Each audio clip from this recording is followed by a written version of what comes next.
as-sunnah foundation, as-sunnah.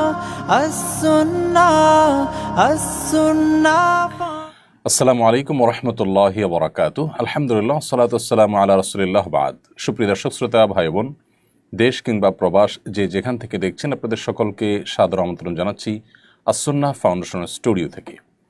আপনারা দেখছেন As Sunnah foundation আয়োজিত সাপ্তাহিক সরাসরি প্রশ্ন উত্তরমূলক অনুষ্ঠান শরঈ সমাধান।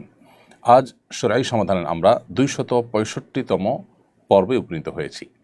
আল্লাহ তাআলার মেহেরবানিতে দেখতে দেখতে আমরা 250 শতাধিক পর্ব ইতিমধ্যে শেষ করেছি এবং প্রতিটি পর্বে আপনাদের জীবন জিজ্ঞাসার উত্তর কোরআন এবং হাদিসের আলোকে দেওয়ার চেষ্টা আমরা করেছি। আল্লাহ তাআলা আমাদেরকে এর জন্য সর্বোত্তম বিনিময় দান এবং আমাদের ভুল ভ্রান্তিকে ক্ষমা করুন।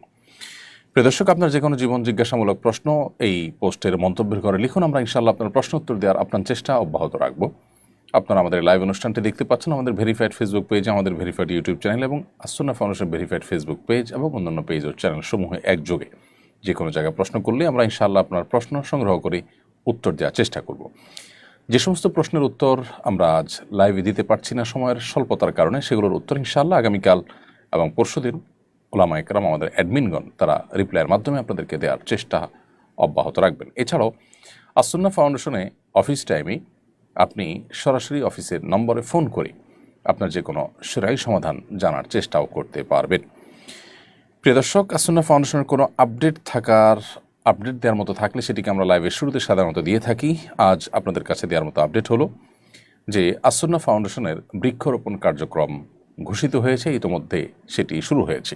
আপনারা জানেন প্রতি বছর আমরা বর্ষাকাল এলেই পুরো দেশব্যাপী ফলদ গাছ রোপণ করি। এতে একদিকে সদকা জারিয়ার সওয়াব হয়, অপরদিকে দুস্থ, অভাবী, অসহায় মানুষদেরকে আমরা ফলের বাগান করে দিলে সেটি তাদের স্বাবলম্বিতার পথে তাদেরকে নিয়ে যায়। তৃতীয়ত, এর মাধ্যমে আমরা আমাদের পরিবেশ সুরক্ষার কাজটাকে সুন্দর এবং সুচারুরূপে আঞ্জাম দিতে পারি।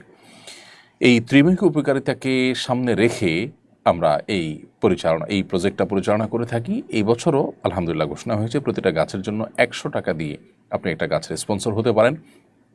10টি গাছের একটি ছোট বাগান করে দিতে 1000 টাকা এবং 20টি বা 30টি এভাবে আনুপাতিক হারে আপনি টাকা দিয়ে অংশগ্রহণ করতে পারবেন। আপনার তরফ থেকে গাছগুলো আমরা রোপণ করব দেশের প্রত্যন্ত অঞ্চলে। ইনশাআল্লাহ অসহায় মানুষ যারা আমাদের কাছে বৃক্ষরোপণের জন্য চারা আবেদন করবে, তাদের জায়গা জমিতে এই সমস্ত বৃক্ষরোপণ করা হবে। অতএব এই প্রজেক্টে আপনাদের সামিল হওয়ার সুযোগ আছে। যাদের তৌফিক আছে তারা ইনশাআল্লাহ বৃক্ষরোপণের এই সাদকা জারিয়ামূলক কাজে সামিল হই। বিশেষ করে আমরা শহরে যারা বসবাস করি, চাইলেও আমরা 2, 4, 10, 20টি গাছ লাগাতে পারি না, সেরকম জায়গা আমাদের নেই। কিন্তু আমরা এই সামান্য টাকা খরচ করে অন্যের জায়গায় আমরা বৃক্ষরোপণ করবার এই সুবর্ণ সুযোগ, এটাকে আমরা ব্যবহার করতে পারি, কাজে লাগাতে পারি। অতএব এই প্রজেক্টে সবাইকে আমরা অংশগ্রহণ করার জন্য আবেদন জানাচ্ছি। চলুন তাহলে ইতিমধ্যে যে সমস্ত প্রশ্ন আমাদের কাছে চলে এসেছে সেগুলোর উত্তর দেওয়ার পালায় আমরা চলে যাই। আমি যে প্রশ্ন দেখতে পাচ্ছি সেটি হলো যে, আল্লাহ আমাকে একটি কন্যা সন্তান দিয়েছেন, তার জন্য দোয়া করবেন। নাম রাখা নিয়ে ঝামেলায় আছি। সন্তানের নাম রাখার ক্ষেত্রে কি কি বিষয় বিবেচনা রাখা উচিত? নামের মধ্যে কি কি বৈশিষ্ট্য থাকলে তা ভালো নাম হিসেবে বিবেচিত হতে পারে? দোয়া করি আল্লাহ তাআলা আপনার কন্যা সন্তানকে আপনাদের পরিবারের সবাইয়ের চক্ষু শীতলকারী সন্তান হিসাবে কবুল করুন এবং সেই সাথে শয়তানের সকল ষড়যন্ত্র থেকে, শয়তানের সকল আক্রমণ থেকে তাকে আল্লাহ তাআলা হেফাজতে রাখুন। সন্তানের নাম রাখার ক্ষেত্রে মৌলিকভাবেই কয়েকটি বিষয় আমাদের লক্ষ্য রাখতে হবে। প্রথম হলো, নামের ভিতরে কোনো শিরক যেন না থাকে সেদিকটি খেয়াল রাখতে হবে।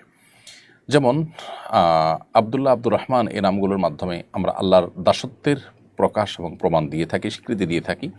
এখানে যদি এমন কোনো নাম থাকে যেমন আব্দুল উজ্জা বা আব্দুল অমুক তমুক, এমন কিছু থাকে যেগুলো আসলে শিরকের পর্যায়ে যায়, তাহলে সেক্ষেত্রে সেরকম নাম রাখা যাবে না। আল্লাহ ছাড়া অন্য কারোর গোলাম হিসাবে কেউ নিজের নাম রাখলো, যেমন আব্দুল মুস্তাফা রাখলো, মুস্তাফার গোলাম, তো সেক্ষেত্রে এরকম শিরকপূর্ণ নাম থেকে আমাদের বিরত থাকতে হবে, এগুলো রাখা থেকে। দ্বিতীয়ত, অমুসলিমদের সঙ্গে যে সমস্ত নামগুলো তাদের সাথে সামঞ্জস্যতা রাখে বা তাদের বিশেষণ আছে, এরকম নাম মুসলমানদের সন্তানদের জন্য রাখা এটিও নিষিদ্ধ এবং নাজায়েজ। এবং সেই সাথে যে নামের অর্থ মন্দ, সেটার অর্থের মধ্যে খারাপ কিছু আছে সেটা। আর 4 নম্বর হলো, যেই নামের মধ্যে অহমিকা প্রকাশ পায় এরকম কিছু বা নিজের বড়ত্ব এবং পবিত্রতাকে প্রকাশ করবার জন্য নাম ধারণ করা, সেগুলো মূলত নিষিদ্ধ। এই মৌলিক বিষয়গুলোকে মাথায় রেখে যদি আমরা নামকরণ করি ইনশাআল্লাহ ঠিক আছে। কোনো নাম ব্যক্তির নামের মধ্যে পুততা পবিত্রতা তার ভালো দিক প্রকাশ হতে পারে, সেটা সমস্যা নেই, কিন্তু এটা প্রকাশ করার উদ্দেশ্যে নামকরণ করা, বিশেষ করে যেটা নিছকই অহমিকারী আপনার বার্তা বহন করে সেরকম নাম রাখা, বিশেষ করে অহমিকা প্রদর্শনের উদ্দেশ্যে, সেটি নাজায়েজ। আর নাম রাখার ক্ষেত্রে আমাদের কয়েকটি স্তর আছে। সবচেয়ে ভালো নাম রাখা হবে তখন যদি আমরা আব্দুল্লাহ আব্দুর রহমান রাখি। নবী সাল্লাল্লাহু আলাইহি ওয়াসাল্লাম পরিষ্কারভাবে হাদিসে বলেছেন আব্দুল্লাহ আব্দুর রহমান হলো সবচেয়ে উত্তম নাম। দ্বিতীয় স্তর হলো আব্দুল্লাহ আব্দুর রহমানের পর আল্লাহর আরও যে গুণবাচক নামগুলো আছে সেই সব নামের শুরুতে আব্দুন যুক্ত করে যে সমস্ত নাম রাখা হয়, যেমন আব্দুস সবুর, আব্দুল কাদের, আব্দুর রহিম ইত্যাদি ইত্যাদি যে নামগুলো আছে সেগুলো। মেয়েদের ক্ষেত্রে এই সব নামের ক্ষেত্রে শুধু আমাতুন যুক্ত করলে হয়ে যাবে, আমাতুল্লাহ, আমাদুর রহমান, আমাদুস সবুর ইত্যাদি ইত্যাদি। আর তৃতীয় নম্বর যে নামগুলো সেগুলো হলো নবী রাসূলদের নাম, যে সমস্ত নবী রাসূলদের নাম কোরআনে এসেছে, হাদিসে এসেছে, তাদের নামে নামকরণ করা। মেয়েদের ক্ষেত্রে মেয়েদের নবী রাসূলদের পরিবারের কারোর নাম থাকলে সেগুলো আমরা অনুসরণ করতে পারি, ঈমানদার তাদের পরিবার বংশধরদের, সহচরদের। আর চতুর্থ হলো সাহাবায়ে কেরাম, তাবেঈ এবং নেককার যে সমস্ত পূর্বসূরীরা চলে গেছেন তাদের নামে নামকরণ করা। এবং 5 নম্বর হলো যে কোনো সুন্দর অর্থবহ নাম রাখার ক্ষেত্রে 5টা স্তর মাথায় রেখে আপনি নাম রাখতে পারেন সন্তানের। মুহররম মাস শুরু হলো, এ মাসের কি বিশেষ কোনো ফজিলত আছে? এ মাসের করণীয় বর্জনীয় সম্পর্কে জানাবেন। হিজরি নববর্ষ উদযাপনের শরীয়ত সম্মত পদ্ধতি কী? মুহররম মাসে আজকে প্রথম দিনটি গত হলো, অর্থাৎ 1447 হিজরি সালের প্রথম দিনটি আজকে গত হলো এবং ইতিমধ্যে দ্বিতীয় তারিখ অর্থাৎ 2রা মুহররম শুরু হয়ে গেছে। তো এই মুহররম মাসটি বছরের হিজরি বর্ষের প্রথম মাস। এই মাসটির নানান তাৎপর্যপূর্ণ দিক আছে। সবচেয়ে গুরুত্বপূর্ণ তাৎপর্যের দিক হলো যে এটি সম্মানিত 4 মাসের একটি এবং সম্মানিত 4 মাসের মধ্যে সবচেয়ে সম্মানিত মাস। বলতে পারি রমজানের পরে সবচেয়ে ফজিলতপূর্ণ মাস হলো এই মাসটি, সম্মানিত মাস, যে মাসকে নবী সাল্লাল্লাহু আলাইহি ওয়াসাল্লাম শাহরুল্লাহ বা আল্লাহর মাস বলে আখ্যায়িত করেছেন। যদিও সব মাসই আল্লাহর, কিন্তু এটির বিশেষ মর্যাদা এটা প্রমাণ করে আল্লাহর মাস বলাতে নবী সাল্লাল্লাহু আলাইহি ওয়াসাল্লামের পক্ষ থেকে। দ্বিতীয়ত হলো এই মাসের করণীয়। এ মাসে আমরা বেশি বেশি করে নফল রোজা রাখার চেষ্টা করব, কারণ নবী সাল্লাল্লাহু আলাইহি ওয়াসাল্লাম বলেছেন আফদালুস সিয়ামি বা'দা রমাদান শাহরুল্লাহিল মুহররম, রমজানের পরে সবচেয়ে উত্তম রোজা হলো আল্লাহর মাস মুহররম মাসের রোজা। দ্বিতীয়ত হলো এই মাসে আশুরার দিন রয়েছে, অতএব আশুরার দিন উপলক্ষে বিশেষভাবে 2 দিন ব্যাপী রোজা রাখা, 9 এবং 10ই মুহররম অথবা আপনার 10 বা 11ই মুহররম, এই দিন 2টা দিন রোজা রাখা হলো সুন্নাহ। এবং সেই সাথে এই দিনে আল্লাহ রাব্বুল আলামিন পূর্বের বিভিন্ন জাতিকে আল্লাহ তাআলা তাদের তওবা কবুল করেছেন, অনেককে আল্লাহ তাআলা উদ্ধার করেছেন, যেমন নাকি মুসা আলাইহিস সালামের নেতৃত্বে বনী ইসরাঈলকে আল্লাহ তাআলা বিপদ থেকে উদ্ধার করেছেন। তো আরও অনেক ঘটনা এই দিনে ঘটেছে, সেই কারণে দিনটি নানা কারণে তাৎপর্যপূর্ণ, এই দিনটি রোজা রাখা। আর মুহররমকে কেন্দ্র করে নানা রকমের আমাদের দেশে বিভিন্ন রকমের হয়ে থাকে, বেদাত এবং অপসংস্কৃতি চলমান আছে, সেগুলো থেকে আমাদেরকে বিরত থাকতে হবে, যেমন মাতম তাজিয়া মিছিল ইত্যাদি করা। এই দিনে অর্থাৎ আশুরার দিনে কালবারাতে হোসেন রাদিয়াল্লাহু তাআলা নবী সাল্লাল্লাহু আলাইহি ওয়াসাল্লাম প্রিয় দৌহিত্র তিনি শাহাদাত বরণ করেছেন নির্মমভাবে জালিমের হাতে। সন্দেহাতীতভাবে এটি আমাদের জন্য বেদনাদায়ক একটি অধ্যায়, কিন্তু সেটাকে কেন্দ্র করে সারা জীবন বা বছরকে বছর শোক পালন করা এটা শরিয়া সিদ্ধ নয়। নবী সাল্লাল্লাহু আলাইহি ওয়াসাল্লাম তার ওয়াফাতেও আমরা এই ধরনের শোক পালন করি না। সবচেয়ে বড় কথা হলো নবী সাল্লাল্লাহু আলাইহি ওয়াসাল্লাম নিজে পরিষ্কারভাবে বলেছেন যে 3 দিন পর আর কোনো শোক পালন করা যাবে না, সর্বোচ্চ 3 দিন পর্যন্ত শোক পালন করা চলবে। একজন নারী যিনি স্বামী হারিয়েছেন, স্বামী মারা গেছেন, তিনি 4 মাস 10 দিন পর্যন্ত শোক পালন করবেন। এছাড়া আর কোনো বছরকে বছর ধরে শোক পালন করার কোনো অপশন শরীয়তে নেই। সেসব কারণে তাজিয়া মিছিল ইত্যাদি এবং শোকের পোশাক পরা, মাতম করা, নিজের দেহে নিজে আক্রমণ করা এবং আরও নানাবিধ আপনার বেদাত আমাদের সমাজে প্রচলিত আছে, সেগুলো মুহররমকে কেন্দ্র করে আমরা বর্জন করে চলতে হবে, কারণ এগুলোর সাথে ইসলামের কোনো সম্পর্ক নেই। খিলক্ষেতে রেলের জমিতে মন্দিরের সাইনবোর্ড স্থাপন করা হয়েছিল, সে মন্দিরের সাইনবোর্ড উচ্ছেদ করায় সেকুলারদের একটা অংশ সরকারের সমালোচনা করছে এবং ধর্মপ্রাণ মুসলমানদের সমালোচনাও করছে। সরকারের জমিতে মন্দির নির্মাণের উদ্যোগকে কীভাবে দেখেন? দেখুন, সর্বপ্রথম কথা হলো যে আমাদের দেশে এই ধরনের ঘটনা, ধরুন কোনো সরকারি জায়গাতে মসজিদ হয়েছে, সরকারি জায়গা দখল করে কেউ মসজিদ করেছেন, সেটা যদি উচ্ছেদ করার কোনো উদ্যোগ নেওয়া হয়, তাহলে সেক্ষেত্রে সেটার সমালোচনা করে কোনো নিউজ হতে এদেশে আপনি ভুলেও দেখবেন না। বরং সেখানে সরকারি জায়গা দখল করে যারা এই ধরনের কাজ করেছে তাদের সমালোচনা করে নিউজ আমরা সবাই করব, এবং সেটাকে আমরা অ্যাপ্রিসিয়েটও করি যে আল্লাহর ঘর বানানোর জন্য কারোর এভাবে সরকারি জায়গা দখল করে ঘর বানানো এভাবে উচিত নয়। কিন্তু এখানে যেটি ঘটেছে সেটি হলো সম্পূর্ণ বিপরীত, সম্পূর্ণ উল্টো, যে মন্দির বানানো হয়নি, মন্দির বানানোর সাইনবোর্ড লাগানো হয়েছে, এবং সেই সাইনবোর্ডের আড়ালে সরকারি জায়গা, রেলের জায়গা দখল করার পায়তারা চলছিল। সেটার বিরুদ্ধে যখন মানুষ সোচ্চার হয়েছে, সেটাকে প্রশংসা না করে এক শ্রেণীর মিডিয়া এবং এক শ্রেণীর সেকুলাররা সেটাকে সমালোচনা করেছে। আমাদের পার্শ্ববর্তী দেশের কোনো প্রচার মাধ্যমে আমরা দেখেছি তারাও তাদের, এমনকি গণমাধ্যমগুলো, তাদের মূলধারা মিডিয়াগুলো পর্যন্ত এই সমালোচনা তারা নেমে গেছে। এটা একটা সুস্পষ্ট মিথ্যাচার এবং প্রপাগান্ডা বাংলাদেশের মানুষের বিরুদ্ধে। সরকারি জমিতে যদি মসজিদও থাকে সেটা অনেক সময় উচ্ছেদ করা হয়। অতএব এটা একেবারে রুটিন ওয়ার্ক, একেবারেই স্বাভাবিক বিষয়। এভাবেই আসলে আমাদের দেশে এক শ্রেণী মিডিয়া সাদাকে কালো, কালোকে সাদা করে তারা দেখাবার চেষ্টা করে। এখানে ধর্মপ্রাণ মানুষদেরকে উগ্র হিসেবে দেখানোর চেষ্টা করা হয়েছে, সংখ্যালঘুদের নির্যাতিত দেখানো হয়েছে, অথচ পুরো বিষয়টা হলো সম্পূর্ণ বিপরীত। সেখানে মন্দির তো নির্মাণ দূরের কথা, মন্দিরের সাইনবোর্ড শুধু লাগানো হয়েছিল, মন্দির নির্মাণ হয়নি, কিন্তু বলা হয়েছে যে মন্দির নির্মাণ হয়েছে এবং সেটা ভাঙা হয়েছে। পুরো জিনিসটাই হলো ভিত্তিহীন। আর এর চেয়ে বড় কথা হলো এটি রেলের জমিতে হয়েছে, এবং সেজন্য এটা এই জমি দখলের বিরুদ্ধে অবস্থান গ্রহণ করা এটা দর্শনীয় কোনো বিষয় নয়, বরং এটাকে প্রশংসা করা দরকার ছিল। মাহমুদুল হাসান আপনি লিখেছেন, শারীরিক প্রতিবন্ধিতার কারণে পরনির্ভরশীল ব্যক্তির বিয়ের বিধান কি? তারা কি বিয়ে করতে পারবে? প্রতিবন্ধকতা এটা বিবাহের জন্য বাধা নয়। শারীরিক প্রতিবন্ধকতা নিয়েও কেউ চাইলে বিয়ে করতে পারেন। এক্ষেত্রে দুটি বিষয় লক্ষ্য করতে হবে। প্রথমত, যার শারীরিক প্রতিবন্ধকতা আছে তার প্রতিবন্ধকতা তার স্ত্রীর হক আদায়ে যেন প্রতিবন্ধক না হয়। এমন কিছু প্রতিবন্ধকতা আছে যেগুলো সত্ত্বেও তিনি স্ত্রীর হক আদায় করতে পারেন। ভরণ পোষণের বিষয়টা হলো, তিনি তার ভরণ পোষণ নিজে দিতে না পারলে তার পক্ষ থেকে তার বাবা, ভাই, অন্য কেউ যদি দায়িত্ব পালন করেন তাতেও হয়ে যাবে। অথবা স্ত্রী যদি বলেন যে না, ভরণ পোষণের পরে আমার এত চাপাচাপি নেই, বরং আমি নিজে সেটা অ্যারেঞ্জ করব, তাতেও কিন্তু বিয়ে বিশুদ্ধ হয়ে যায়। অতএব প্রতিবন্ধী মানুষ হলে তাকে বিয়ে করা যাবে না বা তাকে বিয়ে দেওয়া যাবে না, ব্যাপারটা সেরকম না। ছেলে হোক আর মেয়ে হোক, প্রতিবন্ধী হলে তাদেরকে বিয়ে নেওয়া জায়েজ আছে। শুধু দেখতে হবে যে এই প্রতিবন্ধকতা যেন নিজের জীবনসঙ্গীর কোনো হক আদায় করার ক্ষেত্রে তাকে তিনি যেন অপারক না হন। আর দ্বিতীয়ত যে বিষয়টি, সেটি হলো যে তার যে সঙ্গিনী তিনি যদি এই বিষয়টি জানেন যে তিনি এই দিক থেকে প্রতিবন্ধী, তাহলে সেক্ষেত্রে সেটা জানা সত্ত্বেও তিনি যদি রাজি থাকেন তাহলে বিবাহ সম্পূর্ণ বিশুদ্ধ। শরীয়ত সেখানে কোনো প্রকার ইন্টারফেয়ার করে না। হিজরি নববর্ষকে স্বাগত জানিয়ে দুই একটি জায়গায় আনন্দ মিছিল হয়েছে, এ ব্যাপারে শরীর কোনো নিষেধাজ্ঞা আছে কিনা? হিজরি নববর্ষকে স্বাগত জানিয়ে মিছিল করা এটা মূলত ইসলামিক কোনো কালচার না, এটা পাশ্চাত্য কালচার, যেটি মুসলমানরা ওদেরকে দেখে দেখে অনুকরণ করছে, যেটি দুর্ভাগ্যজনক। নবী করিম সাল্লাল্লাহু আলাইহি ওয়াসাল্লাম বলেছেন, লাতাত্তাবিউন্না সুনানা মান কানা ক্বাবলাকুম শিবরান বিশিবরিন ওয়া দিরাআন বিজরাইন আও কামা ওয়ারাদা ফিল হাদিস। নবী সাল্লাল্লাহু আলাইহি ওয়াসাল্লাম বলেছেন, তোমরা তোমাদের পূর্ববর্তী জাতি যারা, তোমাদের পূর্বে যারা পৃথিবীতে এসেছে তাদেরকে তোমরা অনুসরণ করবে একেবারে তারা 1 গজ হাঁটলে তোমরা সেই 1 গজ হাঁটবে, তারা 1 বিঘত পরে পা রাখলে তোমরা 1 বিঘত পরে পা রাখবে, অর্থাৎ তাদের পদাঙ্ক অনুসরণ করবে। তখন সাহাবা ইকরাম বলেছিলেন, হে আল্লাহর রাসূল, তারা কি ইহুদিরা? নবী সাল্লাল্লাহু আলাইহি ওয়াসাল্লাম বলছেন, হ্যাঁ, তারা ছাড়া কারা? তো যে ইহুদি নাসারারা তাদের অনুকরণ করতে গিয়েই মূলত আজ নবী সাল্লাল্লাহু আলাইহি ওয়াসাল্লামের সেই ভবিষ্যদ্বাণীর বাস্তবায়ন আমরা দেখতে পাচ্ছি। সেটা করতে গিয়ে মূলত তারা যেরকম খ্রিস্টীয় নববর্ষকে উদযাপন করে, ঠিক একইভাবে আমরাও হিজরি নববর্ষকে উদযাপন করছি। হিজরি সনের গণনা শুরু হওয়ার পর থেকে সাহাবা ইকরাম, তাবিন, সোনার যুগের কোনো স্বর্ণ মানব কেউ এ জাতীয় আপনার নববর্ষকে উদযাপন করেনি। মুসলমান জীবনে, জাতীয় জীবনে দুটি ঈদকে উদযাপন করবে।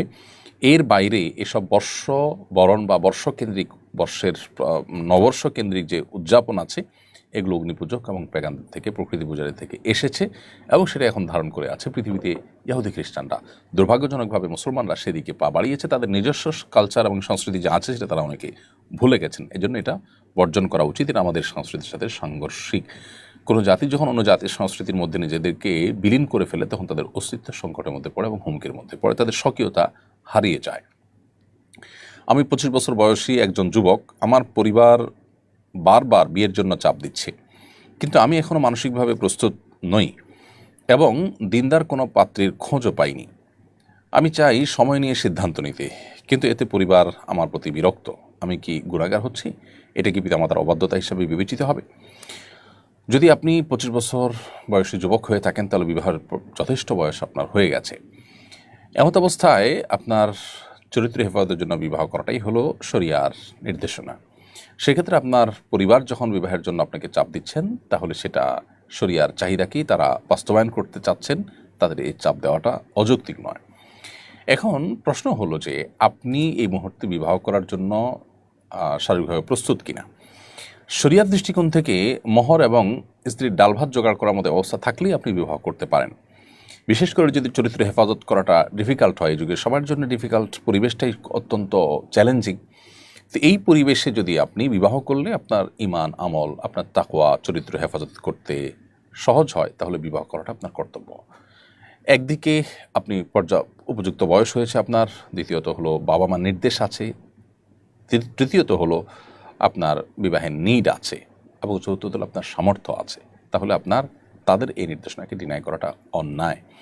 হ্যাঁ, আপনি যদি উপযুক্ত পাত্রী খোঁজার জন্য যৌক্তিক সময় নেন, যে 2 মাস, 4 মাস, 6 মাস, তাহলে সেক্ষেত্রে সেটা অন্যায় হিসেবে বিবেচিত হবে না, কারণ অপাত্রে উপযুক্ত ক্ষেত্রে আপনাকে বিবাহ করতে সে নির্দেশ করে না। তবে অহেতুক আপনি মাসকে মাস, বছরকে বছর বিলম্ব করবেন, তথাকথিত পায়ে দাঁড়াবার নাম করে অনেক বেশি দেরি করবেন, এই সমস্ত বিষয়গুলো যদি আপনাকে বিলম্ব করতে উদ্বুদ্ধ করে, তাহলে সেটা হবে আপনার ভুল।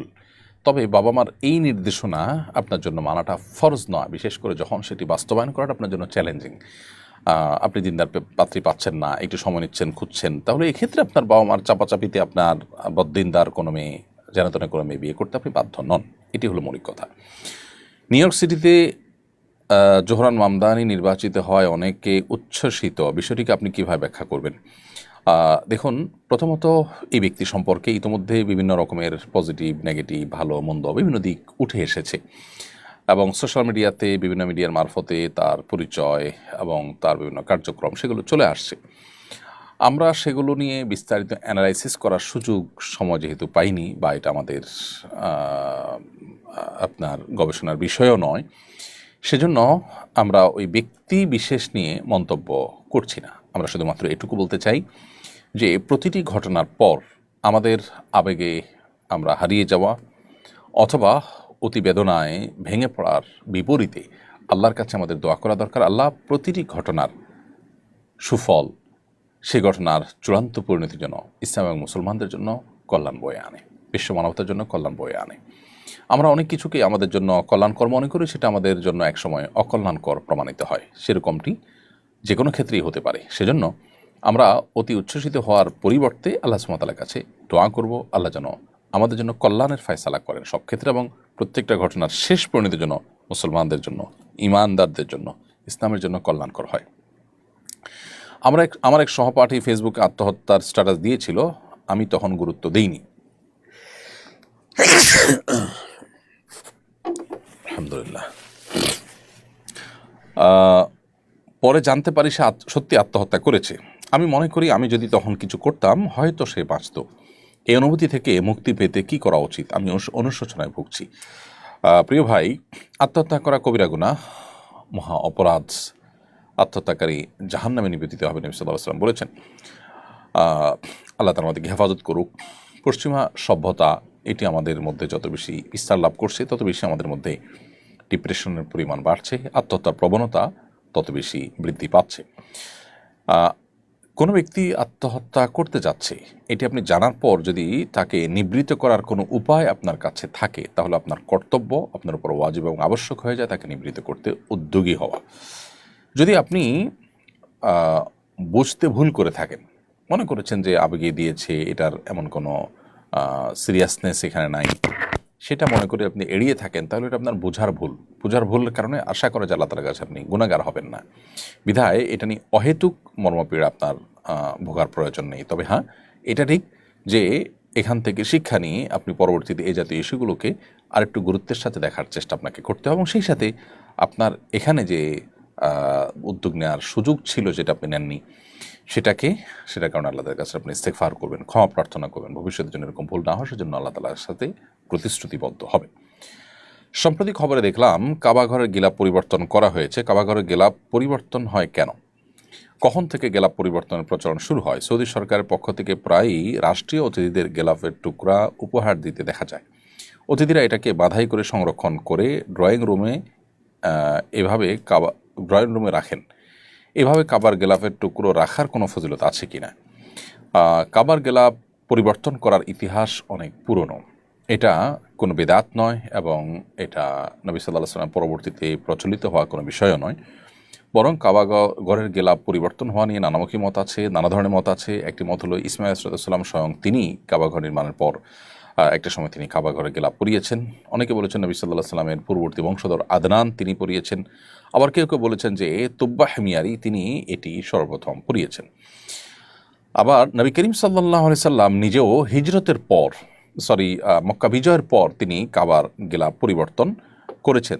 তারপরে আবু বকর, ওমর রাদিয়াল্লাহু তাআলা আনহু, ওসমান রাদিয়াল্লাহু তাআলা আনহু তারাও কাবার গিলাফ পরিয়েছেন। তো এইসব বর্ণনা থেকে বোঝা যায় যে কাবার গিলাফ পরানোটা এটা নতুন আবিষ্কৃত কোনো বিষয় নয়, এটি অতি প্রাচীন একটি সংস্কৃতি, একটি আমল। এখন কথা হলো যে কাবার গিলাফ কেন পরানো হয়? উত্তর হলো এটি কাবা ঘরের সম্মানার্থে। কোরআনকে যেরকম কোরআনের সম্মানার্থে আমরা কাপড় দিয়ে কাভার দিয়ে পেঁচিয়ে রাখি, বই পুস্তক যেরকম আমরা মলার দিয়ে বাধাই করি যাতে এটা তার প্রতি সম্মান প্রদর্শন কিংবা সেটার আপনার সুন্দরভাবে সেটাকে নিরাপদে রাখার জন্য কাবা ঘরের গিলাফ পরিধান করানো হয় সেটাকে সম্মানার্থে, জাস্ট কাবা ঘরের সম্মানার্থে। এবং এটি যেহেতু নবী করিম সাল্লাল্লাহু আলাইহি ওয়াসাল্লাম সহ খুলাফা রাশেদা তাদের পূর্বের যুগ থেকে চলে আসা একটি কালচার, নবী সাল্লাল্লাহু আলাইহি ওয়াসাল্লাম সেটাকে ডিনাইতে করেননি, বরং সেটাকে তিনিও ধরে রেখেছেন। এখান থেকে বোঝা যায় যে এটি মৌলিকভাবে সঠিক একটি কাজ এবং কাবা ঘরের প্রতি সম্মান প্রদর্শন করা এটা আমাদের কর্তব্যের অংশ। তো এই প্রক্রিয়া সম্মান প্রদর্শন করাটা শরিয়া সিদ্ধ। এখন কথা হলো কাবা ঘরের গিলাফ পরিবর্তন করা হয়, পরিবর্তন করা গিলাফের টুকরো যে অনেকে নিয়ে সংরক্ষণ করেন, যারা পান সেটা সৌদি সরকার তরফ থেকে, সেটা ঠিক আছে কিনা? এর উত্তর হলো হ্যাঁ, সেটাও ঠিক আছে, এটা দোষের কোনো বিষয় নয়। তবে কাবা ঘরের গিলাফ হেফাজত করার বা এটাকে রাখার আলাদা কোনো ফজিলত কোরআন বা সুন্নাহ বর্ণিত হয়নি। এটা ঠিক যে কাবা ঘরের প্রতি সম্মান প্রদর্শন, কাবা ঘরের প্রতি ভালোবাসার জায়গা থেকে যে কাবার ঘরে এটা লেগেছিল সেটি আমি সাথে রাখলাম, এই ভালোবাসা প্রদর্শনের জন্য কেউ রাখতে পারে নিজের কাছে। তবে এটা রাখলে বিশেষ কোনো উপকার, বিশেষ কোনো ফজিলত, বিশেষ কোনো মর্যাদা লাভের কথা কোরআন সুন্নাহ আলাদা করে বর্ণিত হয়নি, সেটিও আমাদের মাথায় রাখতে হবে। পিতামাতা এবং স্ত্রীর মধ্যে সমন্বয় করতে ব্যর্থ হচ্ছি।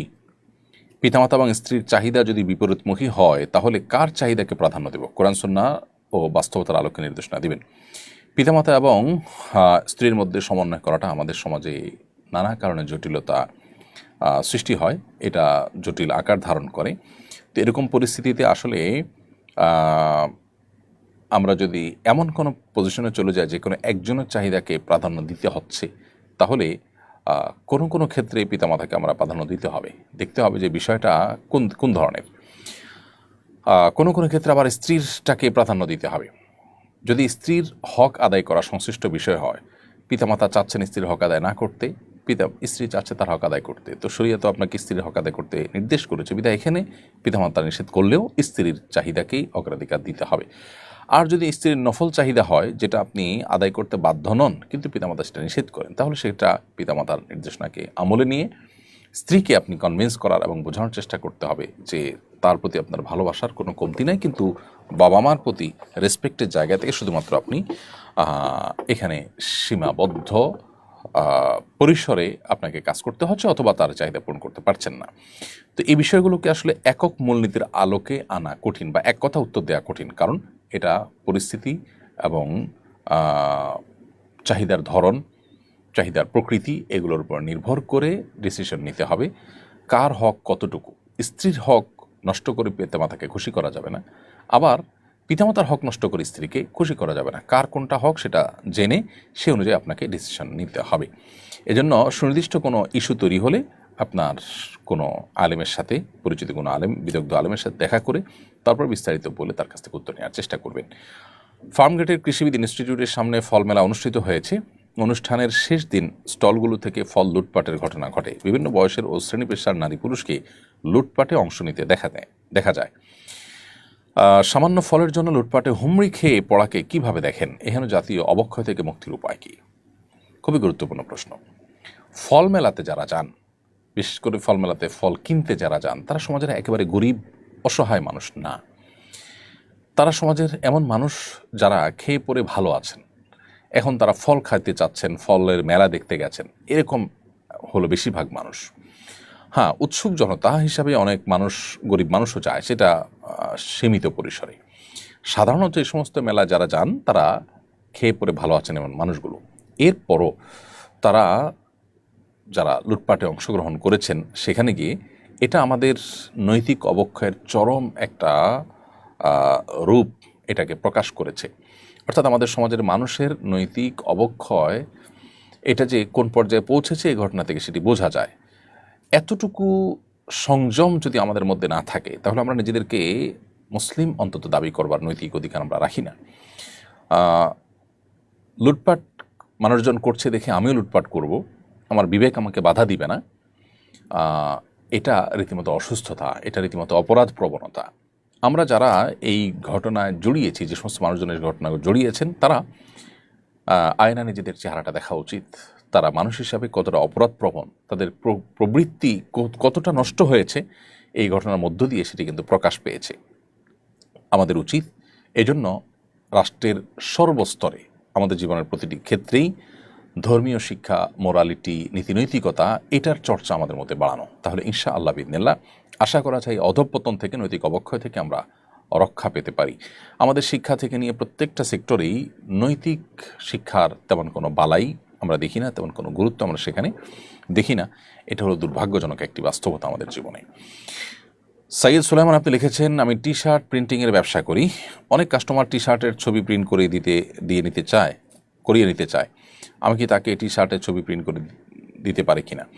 যদি কোনো প্রাণীর পূর্ণাঙ্গ পরিষ্কার ছবি থাকে তাহলে সেই টি শার্ট প্রিন্ট করা আপনার জন্য জায়েজ নয়, কারণ যিনি আপনার কাছ থেকে এটা নিয়েছেন তিনি বিক্রি করবেন, পরবেন আরেকজন, আপনি নিজে পরবেনও না, বিক্রিও করবেন না, কিন্তু আপনি সেই গুনাহের কাজ, অর্থাৎ কোনো প্রাণীর ছবি অঙ্কন করা বা প্রিন্ট করা, সেটাকে গায়ে দেয়া, ব্যবহার করা, বিক্রি করা, এই কাজগুলোতে আপনি মূল সহযোগীর ভূমিকা আছেন। আপনি এটা প্রিন্ট করে দিচ্ছেন, সেজন্য এটা আপনার জন্য করা জায়েজ নয়। আপনি হালাল যে সমস্ত অর্ডার পাবেন সেগুলো নেবেন। আমি জানি এই সেক্টরে যারা কাজ করছেন বা এই জাতীয় সেক্টরগুলোতে যারা কাজ করছেন তাদের জন্য এভাবে বেছে বেছে কাজ করাটা একটু কঠিন, কিন্তু জান্নাতে যাওয়ার পথটা তো আসলে সহজ নয়, একটু কঠিনই। অতএব এই স্যাক্রিফাইসটুকু যদি না করতে পারি তাহলে আল্লাহ তাআলার কাছে জান্নাতের প্রত্যাশা করাটা, দাবি করাটা বড় কঠিন হয়ে যেতে পারে। এস কে শামীম খান আপনি লিখেছেন, যুদ্ধ চলাকালে নামাজের সময় হলে মুসলিম যোদ্ধারা কিভাবে নামাজ পড়বেন? নবী করিম সাল্লাল্লাহু আলাইহি ওয়াসাল্লামের সময় যখন সম্মুখ সমর হতো, সেরকম কোনো যুদ্ধের মুখোমুখি যদি মানুষ হয়, এদিকে যুদ্ধ চলাকালীন সময় নামাজ পড়তে গেলে জীবনহানি হবে, এরকম যদি পরিস্থিতি তৈরি হয়, তাহলে সেক্ষেত্রে যুদ্ধ শেষে নামাজ পড়লে চলবে, যেমনটি নবী সাল্লাল্লাহু আলাইহি ওয়াসাল্লাম খন্দকে করেছেন। আর যদি সেরকম কোনো পরিস্থিতি না থাকে তাহলে সেক্ষেত্রে যোদ্ধারা যুদ্ধ চলাকালীন সময় দুই গ্রুপ হয়ে সালাতুল খৌফ কোরআনে যেভাবে বর্ণিত হচ্ছে সেইভাবে তারা আদায় করবেন ইমামের পেছনে। আবার কখনো কখনো গ্রুপ ভিত্তিক নামাজ আদায় করা সম্ভব। আজকাল পৃথিবীতে সম্মুখ যুদ্ধ সাধারণত খুব কমই হয়ে থাকে, অতএব এইরকম পরিস্থিতিতে রণাঙ্গনে স্বাভাবিকভাবে নামাজ পড়ার মতো স্কোপ বেশিরভাগ ক্ষেত্রেই থাকে, তাহলে সেক্ষেত্রে স্বাভাবিকভাবেই আমাদেরকে নামাজ আদায় করতে হবে। হ্যাঁ, যদি এমন কোনো পরিস্থিতি কেউ থাকেন যে নামাজ পড়তে গেলে তার জীবনহানি হতে পারে বা বাঁচার সম্ভাবনা ক্ষীণ, এরকম পজিশনে তিনি আছেন, তাহলে তার জন্য ভিন্ন বিষয়। অর্থাৎ তিনি হয় পরের যুদ্ধ শেষ করে নিরাপদ হয়ে নামাজ পড়বেন, আর না হলে সালাতুল খৌফে যাবেন।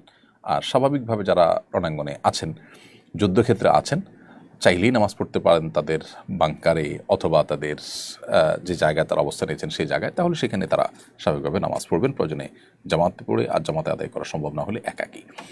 নামাজ এমন একটা বিধান, এমন একটা বিষয় শরীয়তের, যে বিধানটা আসলে একান্ত নিরুপায় হওয়া ছাড়া সেটি বিলম্ব করবার সুযোগ আমাদের নেই। এই জন্য যুদ্ধক্ষেত্রের উপর নির্ভর করে বিধান মূলত এখানে প্রণয়ন হবে।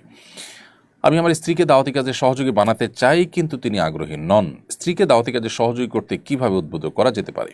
আপনার স্ত্রী যদি বই পড়তে পছন্দ করেন তাহলে ভালো ভালো কিছু মোটিভেশনাল বই পড়াতে পারেন তাকে, যে বইগুলো তাকে দায়ী হওয়ার প্রতি আগ্রহী করে তুলবে।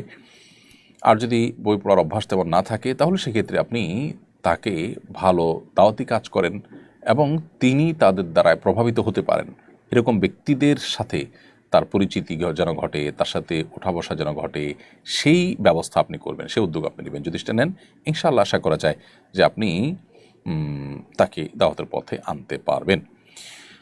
প্রিয় দর্শক, দেখতে দেখতে অনুষ্ঠান আমরা ঠিক মাঝামাঝি এসে পৌঁছেছি। সময় হচ্ছে ছোট্ট একটি বিরতিতে যাওয়ার। বিরতির পর আবারও ফিরে আসছি ইনশাআল্লাহ, আমাদের সঙ্গেই থাকুন। অসহায় দরিদ্রদের দারিদ্র দূরীকরণ ও স্বাবলম্বীকরণের লক্ষ্যে আসুন্নাহ ফাউন্ডেশন পরিচালনা করছে স্বাবলম্বীকরণ প্রকল্প। স্বাবলম্বীকরণ প্রকল্পের আওতায় এ যাবৎ প্রায় ৩,০০০ মানুষকে প্রশিক্ষণ ও স্বাবলম্বীকরণ উপকরণ প্রদান করা হয়েছে। আপনার জাকাতের অর্থে স্বাবলম্বী হতে পারে অসহায় দরিদ্র মানুষ। আসুন্নাহ ফাউন্ডেশনের জাকাত তহবিলে জাকাত পাঠাতে ভিজিট করুন www.asunnahfoundation.org/donate/zakat। আসুন্নাহ ফাউন্ডেশন মসজিদ কমপ্লেক্স ও ইসলামিক সেন্টার একটি লালিত স্বপ্ন। ইনশাআল্লাহ শিক্ষা, সেবা ও দাওয়া সহ ফাউন্ডেশনের বহুবিধ কার্যক্রমের কেন্দ্র হবে এই কমপ্লেক্স। ঢাকার নতুন বাজারের অদূরে কেনা জমিতে শীঘ্রই নির্মাণ কাজ শুরু হবে ইনশাআল্লাহ। সাদাকায়ে জারিয়ামূলক এই প্রকল্পে শরিক হতে পারেন আপনিও। প্রিয় দর্শক, বিরতির পর আবার আপনাদেরকে স্বাগতম জানাচ্ছি শরীআই সমাধানে। আপনারা দেখছেন আসুন্নাহ ফাউন্ডেশন আয়োজিত সাপ্তাহিক সরাসরি প্রশ্ন উত্তরমূলক অনুষ্ঠান শরীআই সমাধানের 265তম পর্ব। বিরতির আগে আমরা অনেকগুলো প্রশ্নের উত্তর দিয়েছি আল্লাহ তাআলার অশেষ অনুগ্রহে। এরপর যে আমি প্রশ্ন দেখতে পাচ্ছি, নাহিদ হাসান আপনি লিখেছেন, নতুন ছাপা হওয়া 20 টাকার নোটে মন্দিরের ছবি আছে, এই টাকা ব্যবহার করার শরীয়ী বিধান কি? এই টাকা পকেটে রেখে নামাজ পড়লে নামাজ হবে কিনা? ভাই নাহিদ হাসান, টাকা যেহেতু পকেটে থাকে, অতএব সেটা রেখে নামাজ পড়লে নামাজ হবে যদি সেখানে প্রাণীর ছবিও থাকে। আর মন্দিরের ছবিতে একটা ভবনের ছবি, একটা ঘরের ছবি, একটা ঘরের ছবি যদি আপনার পকেটে না থেকে বাইরেও আশেপাশে কোথাও থাকে, তারপর সেখানে নামাজ পড়লে নামাজ হয়ে যাবে, এর সাথে নামাজ না হওয়ার কোনো সম্পর্ক নেই। এরপর প্রশ্ন হলো যে, আমি আমাদের মহল্লার ঈদগাহে আলোকসজ্জার কাজে অংশগ্রহণ করেছি। অনেকে বলেন এটা অপচয় ও লোক দেখানো, কিন্তু আমি নিয়ত করি মানুষ যেন আনন্দ পায়। আমার এই কাজটা কি ইসলামের দৃষ্টিতে নিন্দনীয়? দেখতে হবে যে আপনি কতটা আলোকসজ্জা করেছেন। আলোকসজ্জা করতে যদি আপনি সীমা লঙ্ঘন করে থাকেন, অতিরিক্ত আলোকসজ্জা করে থাকেন, তাহলে সেক্ষেত্রে সেটা ডেফিনেটলি নিন্দনীয় এবং মন্দ কাজ। আর যদি স্বাভাবিক আলোকসজ্জা করে থাকেন, ধরুন সেখানে কোনো আলো নাই, আপনি লাইটের ব্যবস্থা করেছেন, 2-4-10টা লাইটের ব্যবস্থা করেছেন, অথবা খুব ছোটো ছোটো লাইট যেটা দিয়ে আলোর কাজ হয়েছে, যেটাতে আপনার অনেক বেশি বিদ্যুৎ বিল বা এরকম কোনো আপনার খরচের ব্যাপার স্যাপার যেখানে নাই, তো সেটা ইসলামের সংস্কৃতির অংশ হিসেবে আপনি করেছেন, সেটা ঠিক আছে। কিন্তু অনেক ক্ষেত্রে দেখা যায় সীমালঙ্ঘন হয়, বাড়াবাড়ি হয়। এই বাড়াবাড়িটা নির্ভর করে যে আপনার সমাজে সাধারণত এ ধরনের অনুষ্ঠানের জন্য কতটুকু আলোকসজ্জাকে মানুষ স্বাভাবিক মনে করে। ধরুন সেখানে ঈদের নামাজ হবে, তার আগে আপনি আশেপাশে লাইট লাগাই দিলেন, একটু আলো দেখা গেল, রাতেও মানুষ দেখতে পেল যে এখানে ঈদগাহ, ঈদের নামাজ হবে, এক ধরনের ঘোষণার কাজ দিল, এটি সেটুকু পর্যন্ত ঠিক আছে। কিন্তু অতিরঞ্জন যেটা, সেটা দেখলে বোঝা যায় যে গাছপালা সব কিছুকে আপনি একেবারে লাইটে মুড়িয়ে ফেলেছেন, অতিরিক্ত আলোকসজ্জা করেছেন, এটা অপচয়ের মধ্যে পড়তে পারে। এজন্য এটা ডিপেন্ড করে যে আপনি কী রকম আলোকসজ্জা সেখানে করেছেন তার উপরে।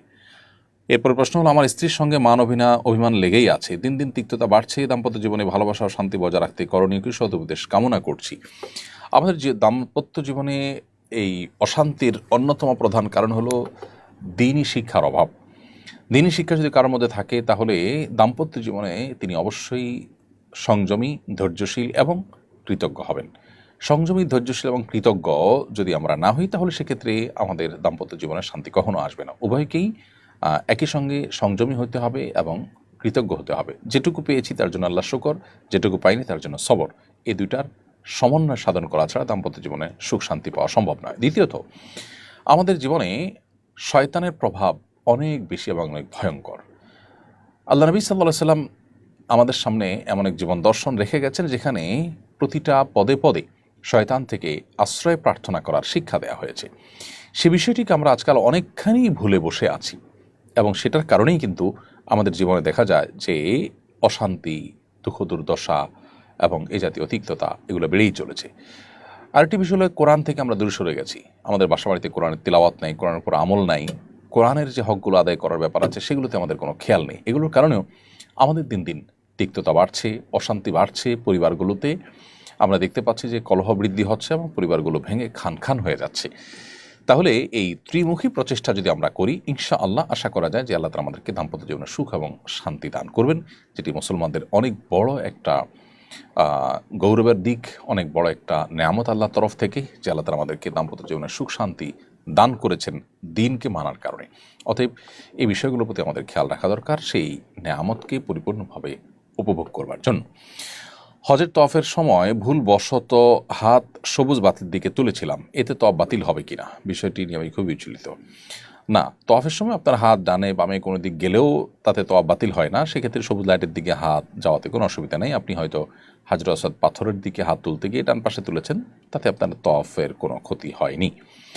আমার বাবা আমাদের ছেড়ে অন্য একটি পরিবারে বসবাস করছেন বহু বছর ধরে, তিনি আমাদের কোনো খোঁজ খবর নেননি। আমি কি তার জন্য দোয়া করতে বাধ্য? তার মৃত্যু হলে আমি কি জানাজা অংশ না নিলে গুনাহগার হব? আপনার বাবা আপনাদের খোঁজ খবর নেননি, অন্য পরিবার তার আছে, সেই পরিবারে বসবাস করছেন, তাদের নিয়ে আছেন। এরকমটি যদি ঘটে থাকে তাহলে আপনার বাবা আল্লাহর কাছে বড় ধরনের অপরাধ করেছেন। তিনি রক্ত সম্পর্কীয় মানুষের সাথে সম্পর্ক ছিন্ন করেছেন, অর্থাৎ নিজের সন্তান, নিজের রক্ত, তাদের সাথে সম্পর্ক তিনি ছিন্ন করেছেন, যেটা কবিরা গুনাহ। সেই জন্য তিনি আল্লাহর কাছে জবাবদিহি করতে হবে, তার এটা অপরাধ। কিন্তু এর পাশাপাশি এটাও ঠিক যে শুধুমাত্র তিনি আপনার জন্মদাতা পিতা হওয়ার কারণে আপনি তার প্রতি সদাচরণ করতে হবে। তিনি যে অন্যায় করছেন তার জন্য তিনি আল্লাহর কাছে দায়ী থাকবেন।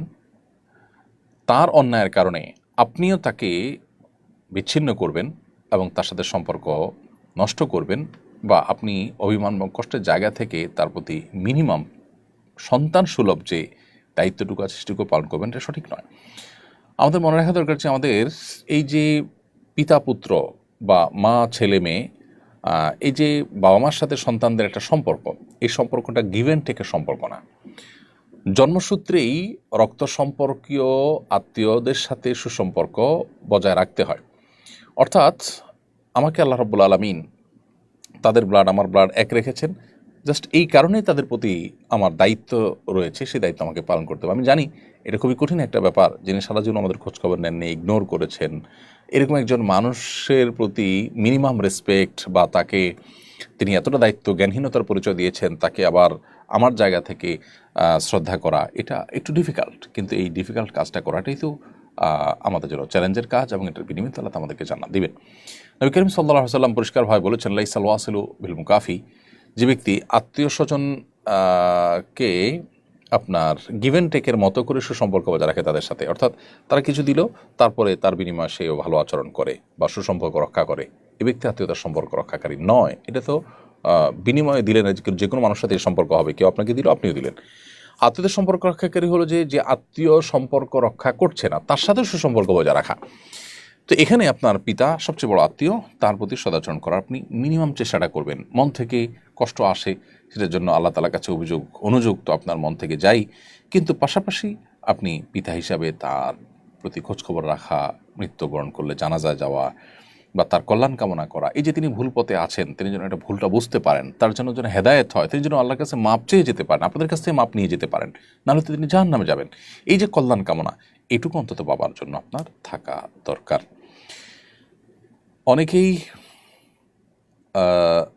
অনেক ঘরেই দেখেছি ছোট ছেলে বাবুদের তাদের মা কিংবা বড় বোন মজার ছেলে মেয়েদের মতো মেকআপ লিপস্টিক দিয়ে সাজিয়ে থাকেন, এটা করা উচিত কিনা, এতে গুনাহ হবে কিনা?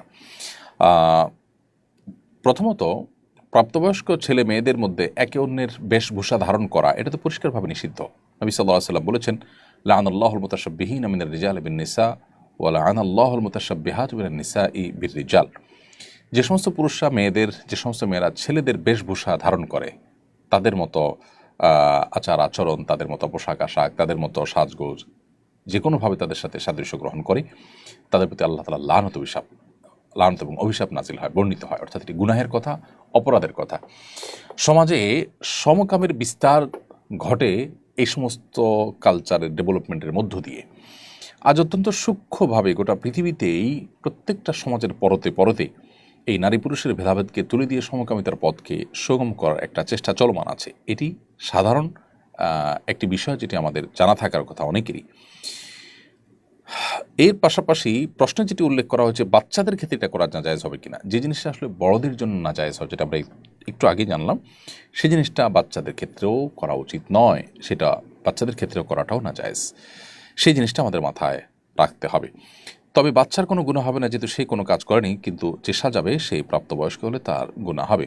দুষ্টুমি করে রসিকতা করে হলেও এরকমটি করা উচিত নয়, যেহেতু এখানে শরিয়ার একটা বিধান লঙ্ঘনের ব্যাপার রয়েছে এবং এটার কারণে মনস্তাত্ত্বিক একটা পরিবর্তন হয়, যেটি আমাদেরকে গুনাহগার করে। এরপর প্রশ্ন করেছেন এমডি ইয়াসির ইসলাম, আপনি লিখেছেন জুমার খুতবা না শুনলে গুনাহ হবে কিনা। খুতবার সময় আপনার যদি উপস্থিত থাকেন তাহলে আপনার জন্য খুতবা শোনা ওয়াজিব, আর যদি খুতবার সময় আপনি আসছেন শোনা যাচ্ছে না তাহলে সেক্ষেত্রে তো আপনার জন্য ওয়াজিব না, যদি আপনি শুনছেন না, কিন্তু আপনি যদি থাকেন সেখানে তাহলে আপনার জন্য শোনাটা ওয়াজিব। অর্থাৎ না শুনে সেখানে যদি কথাবার্তা বলেন, অমনোযোগী থাকেন, তাহলে সেটা অজিব তরকের গুনাহগার করবে আপনাকে। শিউলি ভুঁইয়া, আপনি লিখেছেন কিছুদিন আগে আমার একটি ছেলে সন্তান হয়ে মারা গেছে। আমার শাশুড়ি বলছেন আমি নাকি আমার সন্তানকে মেরে ফেলেছি। মায়ের কথা শুনে আমার স্বামীও তাই বিশ্বাস করছে। আমার শাশুড়ি মানুষের কাছে বলে বেড়াচ্ছেন আল্লাহ দিয়েছিলেন কিন্তু আমরা রাখতে পারিনি। এমত অবস্থা আমার করণীয় কি? খুবই খারাপ পরিস্থিতিতে আছি, আপনার পরামর্শ কামনা করছি। বোন শিউলি ভুঁইয়া, আপনার কষ্টটি কিছুটা হলেও আঁচ করতে পারছি। আমাদের সমাজে খুব ভয়ঙ্কর এক পরিস্থিতি এই জাতীয় ঘটনার ক্ষেত্রে ঘটে থাকে। একজন মা তিনি তার সন্তানের যতটা আপন, তার চাইতে তার দাদি কিংবা অন্য কেউ, এমনকি বাবাও ততটা আপন হতে পারেন না। সেখানে মাকেই যদি এভাবে ব্লেম করা হয়, সেটা আল্লাহর আরশ কেঁপে যাওয়ার মতো ঘটনা। হ্যাঁ, কোনো কোনো পাষাণ মাদের দ্বারা এই ধরনের ঘটনাও ঘটে না তা নয়, কিন্তু সেটা খুবই রেয়ার কেস। সাধারণত কোনো মা সন্তানকে মেরে ফেলেন না। বিশেষ করে এই জাতীয় ক্ষেত্রে আমাদের দেশে শাশুড়িরা, এমনকি শাশুড়িদের কথায় স্বামীরা অনেক সময় ভুল বোঝেন যে মা অসতর্ক ছিলেন, অসতর্কতার কারণে সন্তান মারা গেছেন। যদি অসতর্ক থেকেও থাকেন তো মায়ের চাইতে কষ্ট তো কারোর হয়নি। অতএব অন্যরা যদি মাকে এই সমস্ত বিষয়গুলো উল্লেখ করে খোঁটা দেন, সেটা হয় খুবই দুর্ভাগ্যজনক বিষয়। হ্যাঁ, কোনো মায়ের যদি সন্তানের প্রতি অবহেলা থেকে থাকে তাহলে স্বাভাবিক হওয়ার পর তাকে সে ব্যাপারে কাউন্সেলিং করা যেতে পারে, দায়িত্ব সচেতন করার জন্য চেষ্টা করা যেতে পারে, কিন্তু তাই বলে তাকে ব্লেম করার কোনো সুযোগ নেই। এ ধরনের বিষয়গুলো ভয়ঙ্কর অপরাধ। অন্যের ব্যাপারে যখন মানুষ ব্লেম করে, মিথ্যা তহমত এবং অভিযোগ দেয়, সেটাকে আল্লাহ তাআলা বলেছেন তাহসাবুনহু হাইয়িনা ওয়া হুয়া ইনদাল্লাহি আযীম। তোমরা এগুলোকে খুব ছোট মনে করো, তো আল্লাহর কাছে এটা অনেক বড় ব্যাপার, অনেক বড় ধরনের অপরাধ। এই জন্য এই বিষয়গুলোতে আমাদের সর্বোচ্চ সতর্ক থাকতে হবে। এমনি রুবেল হাসান আপনি লিখেছেন সাহরি এবং তাহাজ্জুদের সময় কি একসাথে হয়ে যায়? তাহাজ্জুদের সময় তো মূলত এশার পর থেকেই আদায় করা যায়, কিন্তু ঘুম থেকে উঠে রাতের যে কোনো সময় থেকে তাহাজ্জুদ পড়া যায়। সাহরের নিয়তে যদি কেউ খাবার খান তাহলে সেক্ষেত্রে সেই খাবার ঠিক একইভাবে তাহাজ্জুদ যখন পড়া যায় সেই সময় মধ্যে তিনি সাহরের খাবারও খেতে পারেন। অথবা আমরা এটা বলতে পারি যে তাহাজ্জুদ এবং সাহরের সময় একই সাথে হয়। অবশ্য সাহুর রাতের শেষ প্রহরের খাবারকে বলা হয়, আবার তাহাজ্জুদ ঘুম থেকে উঠে যে নামাজ পড়া হয় সেটাকে বলা হয়। এক্ষেত্রে তাহাজ্জুদ শেষের দিকে, অর্থাৎ 1/3 থাকতে পড়া উত্তম, সাহরিও সেদিকে খাওয়া উত্তম। অতএব দুইটাকে প্যারালালি একটা আরেকটার সাথে আপনার সম্পর্কযুক্ত বা একটা আরেকটার সাথে একই টাইমিং আছে, দোনোটার একই সময় দোনোটা পালনীয়, এরকমটি বলা যায়। ফাহমিদা খাতুন আপনি লিখেছেন, ফাহমিদা কান্তা আপনি লিখেছেন একজন হিন্দু ছেলে যদি মুসলিম মেয়েকে বিয়ে করার জন্য ইসলাম গ্রহণ করতে চায় তাহলে এটা কি আল্লাহর কাছে গ্রহণযোগ্য হবে? এক্ষেত্রে মেয়েটির করণীয় কি? মেয়েটি কিভাবে বুঝবে সে সত্যিকারের ঈমান এনেছে নাকি বিয়ের উদ্দেশ্যে ইসলাম গ্রহণ করতে চাইছে? দেখুন, ঈমান গ্রহণযোগ্য তখনই হবে যখন সেটি ইসলামের প্রতি পরিপূর্ণ আস্থা, বিশ্বাস তৈরি হওয়ার ফলশ্রুতিতে আত্মসমর্পণ করার মধ্য দিয়ে মানুষ ইসলাম গ্রহণ করে। এবং সেই সাথে ইসলামের ঈমানের 3টা রোকন আছে। এর ভিতরে একটা হলো মুখে সে এই আল্লাহর একত্ববাদ, নবী সাল্লাল্লাহু আলাইহি ওয়াসাল্লামের রাসূল হওয়ার সাক্ষ্য দিবে, অন্তরে তার আগে সে বিশ্বাস স্থাপন করবে, আর তৃতীয়ত সেটা তার কর্মকাণ্ডের মধ্য দিয়ে প্রকাশ করবে। এই 3টা যদি সে করে, অর্থাৎ ইসলামের সমস্ত বিধিবিধানগুলো মানে, মুখে সে কালিমা শাহাদাত উচ্চারণ করেছে, অন্তরে সেটা বিশ্বাস করে, তাহলে তাকে মুসলমান বলা যাবে। আজকাল বিশেষ করে এই জাতীয় বিষয়গুলো অনেক ক্ষেত্রেই প্রতারণার একটা বড় ধরনের অস্ত্র হিসেবে ব্যবহার করা হয়। অতএব সেই ব্যাপারে খুব বেশি সতর্ক থাকতে হবে। যখন মনে হবে যে না, তার এই ঈমানটা চূড়ান্তভাবে আল্লাহর প্রতি বিশ্বাসের জায়গা থেকেই হয়ে গেছে, তখন তাকে বিশ্বাস করে আপনি বিয়ে করতে পারেন। আর যদি বিয়ের উদ্দেশ্যে ইসলাম গ্রহণ করেছে এমনটি মনে হয়, তাহলে কোনো অবস্থাতেই এটাকে, এই আবেগকে প্রশ্রয় দেওয়া উচিত নয়। আমাদের অনেকেই আছেন যে নিজেরা নিজেদের স্বার্থ চরিতার্থ করার জন্য, নিজেরা বিবাহ বসার জন্য এই জাতীয় বিষয়গুলোকে তারা ঢাল হিসেবে ব্যবহার করে যে সে তো ইসলাম গ্রহণ করেছে, অথচ আপনি জানেন যে সে ইসলাম গ্রহণ করেছে জাস্ট বিবাহের জন্য। তার ইসলাম যদি সত্যিকার ইসলাম হয়, তাহলে যেমনটি বলেছি যে তার তাসদিক বিল জেনান, অন্তর দিয়ে বিশ্বাস, এবং একরার বিল লিসান, মুখ দিয়ে স্বীকারোক্তি, এবং আমল বিল আরকান তথা ইসলামের সমস্ত বিধিবিধানগুলো প্র্যাকটিস করা, এটা তার মধ্যে শুরু হয়ে যাবে। এরপর একটা সময় যখন বোঝা যাবে যে আপনি তাকে বিয়ে না করলেও সে ইসলামের উপরে থাকবেই, তখন তার সাথে আপনি আত্মীয়তার বন্ধনে যেতে পারেন বা বিবাহ বন্ধনে আবদ্ধ হতে পারেন। বিশেষ করে আজকাল প্রতারণা ক্ষেত্রে, এ জাতীয় ক্ষেত্রে মুসলমান সেজে হিন্দু মুসলমান মেয়েদের বিয়ে করা একটা প্রবণতা ভয়ঙ্কর আকারে দেখা যাচ্ছে। সোশ্যাল মিডিয়ার কল্যাণে ধরনের ঘটনা অহরহ শোনা যায়, সেই কারণে আরও বেশি সতর্ক হওয়াটা দরকার। এমডি ফারুক মিয়া লিখেছেন, মৃত্যুর পর কি মা বাবার সাথে দেখা হবে, কথা হবে? উত্তর হলো যে যদি উভয় জান্নাতি হন তাহলে তো দেখা হবে ইনশাআল্লাহ। আল্লাহ তাআলা কোরআনে কারিমে বলেছেন, ওয়াল্লাযীনা আমানু ওয়াত্তাবা'আতহুম যুররিয়্যাতুহুম বিঈমানিন আলহাকনা বিহিম যুররিয়্যাতাহুম ওয়া মা আলাতনাহুম মিন আমালিহিম মিন শাইইন কুল্লু ইমরিইন বিমা কাসাবা রহিন। অর্থাৎ যারা ঈমান এনেছে এবং তাদের সন্তান সন্ততিরা যারা বাবা মার অনুসরণ করে তারাও ঈমান এনেছে, আল্লাহ তাআলা বলেছেন তাদের সঙ্গে তাদের সন্তানদের আমি মিলিত করব। এই আয়াত পরিষ্কারভাবে স্পষ্টভাবে আপনার প্রশ্ন উত্তর দিয়েছে যে যদি আপনি ঈমান আমলের উপরে অটল অবিচল থাকেন, আপনার বাবা মা সে পথেই থাকেন, ইনশাআল্লাহ জান্নাতে দেখা হবে। হাসান এআইডি থেকে আপনি লিখেছেন, ছেলে হয়ে মেয়েকে টিউশনি করালে কি গুনাহ হবে?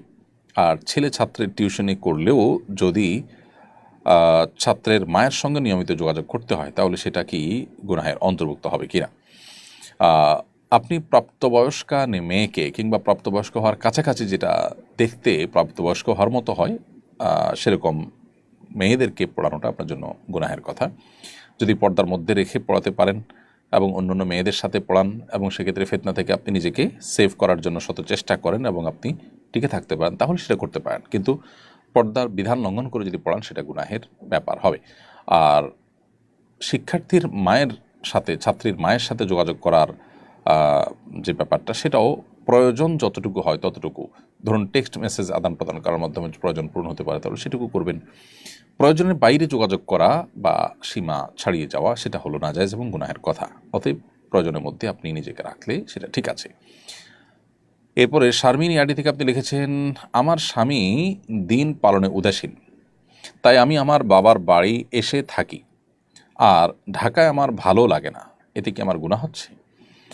বোন শারমিন, আপনার স্বামী দিন পালনে উদাসীন এই অজুহাতে আপনি বাবার বাড়িতে চিরকাল থাকলে, আপনার স্বামী যদি সেটাকে অনুমোদন না করেন, তাহলে সেক্ষেত্রে সেটা আপনার জন্য নাজায়েজ হবে।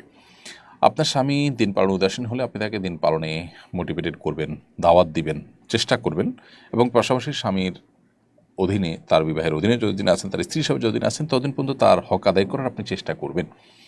যদি আপনি দেখেন যে না, তার পরিবর্তন হওয়ার কোনো সম্ভাবনা নাই এবং তার দিন পালনের উদাসীনতাটা চরমে, যেটার কারণে আপনার ভবিষ্যৎ বংশধরদের নিয়ে আপনি ভয়ে আছেন, আপনার নিজেরই মান আমল নিয়ে ভয়ে আছেন, তাহলে সেক্ষেত্রে আপনি ভিন্ন চিন্তা করতে পারেন। কিন্তু সেটা ধাপে ধাপে এবং একটা পর্যায়ে যখন নিরুপায় হয়ে যাবেন তখন।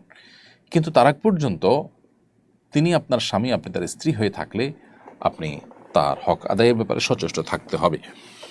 আর বাবার বাড়িতে থাকার ব্যাপারটাতে যদি তার কোনো আপত্তি না থাকে এবং তার কোনো হক নষ্ট না হয়, সে ব্যাপারে আপনি দায়িত্বশীল থাকেন, তাহলে সেটা ভিন্ন কথা, এটি জায়েজ হবে।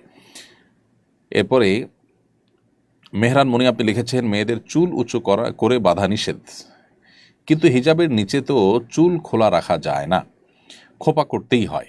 ওই খোপাটা মাথার উঁচুতে নয় বরং ঘাড়ের উপরে থাকে, এটাও কি উটের কুজ হিসাবে বিবেচিত হবে? মাথার উপরে উঁচু করা নিষেধ, মাথার উপরে যেটা উটের কুজের মতো উঁচু হয়ে থাকে মাথার উপরে, এটা কোনো কোনো আরবের মেয়েদেরকে দেখা যায় যে তারা হিজাব করেও এরকম চুল বাঁধেন। কিন্তু যদি মাথার পেছনে বাঁধেন তাতে কোনো অসুবিধা নেই, ওটা উঁচু হয়ে আছে বলতে পেছনে উঁচু হয়ে আছে এবং অনেকটা ঝুলন্ত টাইপ আছে, সেটাতে কোনো অসুবিধা নেই। বরং এটি বিভিন্ন হাদিসের আলোকে জানা যায় যে মহিলা সাহাবীরা নবী সাল্লাল্লাহু আলাইহি ওয়াসাল্লামের পরিবারের মেয়েরাও তারা মাথার চুল বাঁধতেন। অতএব বাঁধাটা দোষের বিষয় না, মাথার উপরে উঁচু করে বাঁধা যেটা আপনার নিছকই প্রদর্শনের জন্য এবং পরপুরুষকে আকৃষ্ট করবার জন্য এবং যেটার ফলে আপনার পর্দার বিধান বেশ খানিকটা লঙ্ঘন হয়, সেটা শুধু নিষেধ, চুল বাঁধাটা মৌলিকভাবে কোনো নিষেধ নয়। রায়হানা রাফা আপনি লিখেছেন, আমার স্বামীর তুলনায় আমি খাটো, আমার স্বামীর সাথে মানিয়ে চলার জন্য উঁচু জুতা ব্যবহার করলে গুনাহ হবে কিনা? উত্তর হলো না, এটা গুনাহ হবে না। এমনিতেই আপনি যদি স্বামীর সাথে মানিয়ে নেওয়া না বাইরে যাওয়ার সময় নিজেকে দীর্ঘ বোঝানোর জন্য পরেন, বিশেষ করে বিবাহের আগে মেয়ে দেখতে গেলে দেখা যায় মেয়েদেরকে উঁচু জুতা পরিয়ে খাটো মেয়েদেরকে লম্বা দেখানোর চেষ্টা করা হয়, এগুলো প্রতারণার অন্তর্ভুক্ত।